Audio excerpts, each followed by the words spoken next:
commencer ma préparation, j'ai donc coupé le poulet en petits morceaux et je l'ai ensuite passé au mixeur. Cependant, pour ceux qui n'ont pas de mixeur, vous pouvez minutieusement couper votre poulet en petits morceaux et cela fera l'affaire.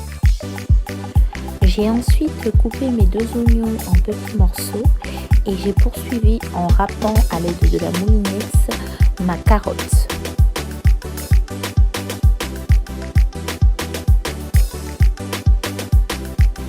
Une fois avoir réuni mon poulet, mes oignons et ma carotte dans un seul récipient, je vais aller retirer les vermicelles de riz que j'avais mis dans l'eau préalablement et je vais les découper en petits morceaux à l'aide d'un ciseau dans mon récipient.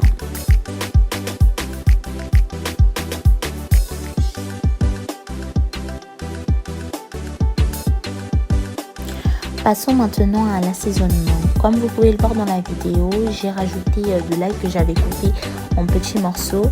J'ai ensuite mis du poivre gris et j'ai mis de l'assaisonnement. Dans mon cas, c'était du jumbo, mais c'est facultatif, c'est selon vos goûts et la manière dont vous assaisonnez vos plats. Ou tout simplement, vous pouvez mettre du sel, ça passe aussi. À présent, je vais rajouter une cuillère à soupe de gingembre moulu. Mais comme je vous l'ai dit dans la recette, vous pouvez effectuer la même chose en rajoutant 2 cuillères à café de gingembre moulu.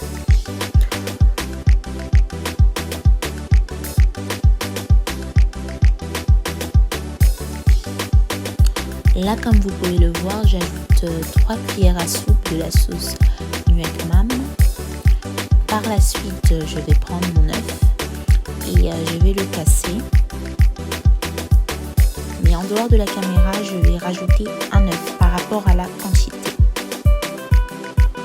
Hors caméra, à l'aide de la main, vous allez mélanger le tout et voilà ce que vous devriez obtenir.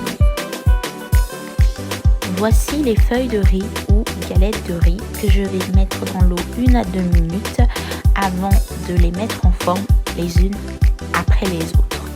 Une fois avoir retiré ma feuille de riz dans l'eau minutieusement parce qu'elles sont très fragiles, je vais à l'aide d'une cuillère à soupe prendre un peu de ma préparation et la poser sur la feuille et suivre ce qui est fait dans la vidéo.